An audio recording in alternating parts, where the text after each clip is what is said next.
What's happening guys, it's Abhinav from PhoneBunch and this is our first look and unboxing of the Samsung Galaxy J Max.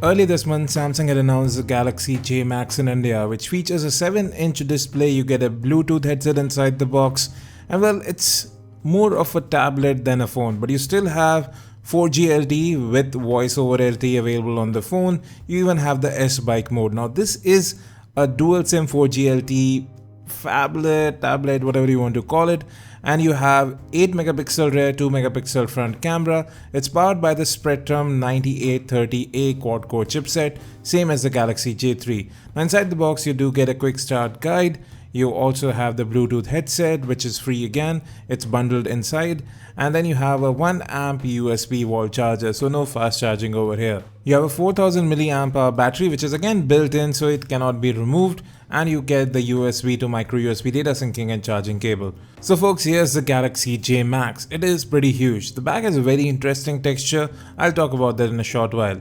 First of all, let's go ahead and boot up the device, and while it does that, let's have a look around it. If you look at the bottom of the device, you'll find a single microphone, just that, and you can see that textured back cover. It is sort of rubberized, so it does feel good to hold in hand. The build quality actually does seem pretty good here. If you move to the right, you have the volume rocker and the power button. They are located a bit higher than I would have liked, but they have good tactile response, and at the top you'll find the 3.5mm audio jack and the micro USB data syncing and charging port there as well. Now this is a dual SIM 4G LTE cable device, so you have two separate SIM cards and a separate micro SD card slot, which you see right there. So you have two nano SIM card slots. Now at the back you'll see an 8 megapixel camera. There is a bit of a camera hump here. You also have the speaker right there, which is decently loud. It is a bit tinny though. The back does attract fingerprints, as does the front panel. Now you have a 2 megapixel camera up top. There is no notification LED, and just below the display you have capacitive buttons, which again don't light up. The display here is decent. It's not the sharpest. There is quite a bit of pixelation visible. Now you do have an outdoor mode available here, even though you don't have an auto brightness sensor, and you can change the screen mode to a reading mode, which is quite beneficial, especially on a tablet. You would be reading quite a lot if you're using it.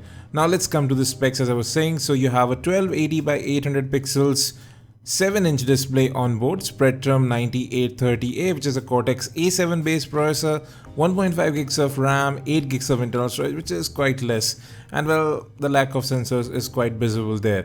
Now while you make a call, since this doesn't have a proximity sensor, it locks the phone.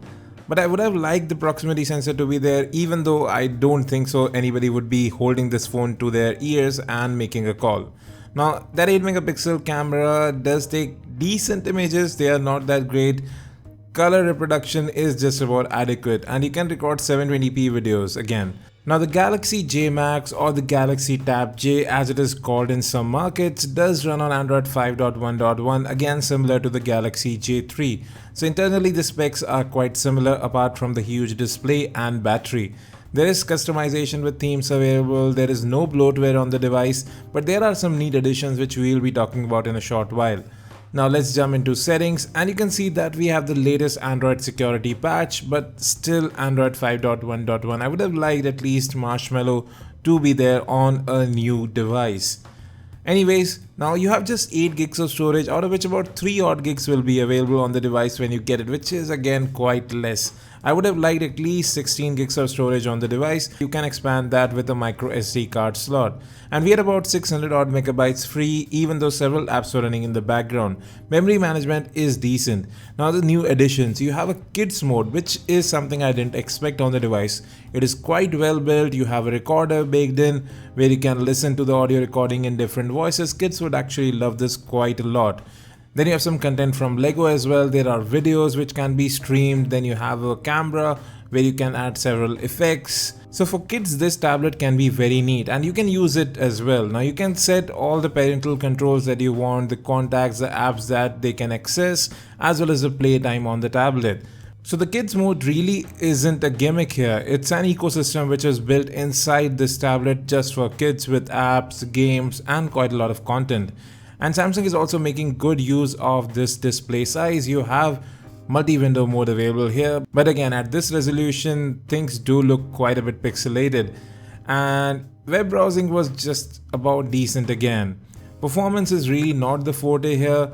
There is a bit of delay when you open apps, and sometimes yes, there is a bit of lag as well. This is quite an old chipset. And you can also see that the back cover as well as the front do attract a bit of fingerprints. The back is relatively easier to clean than the front. Now let's get to the things I like. The build quality is actually quite good here. Performance is just about decent. Now the most interesting thing here is definitely the kids mode, which would make it quite appealing for parents. Well folks, those were my thoughts about the Samsung Galaxy J Max. We'll give our full review soon. Thanks for watching. If you have any questions, let us in the comment section. And as always, have a great day.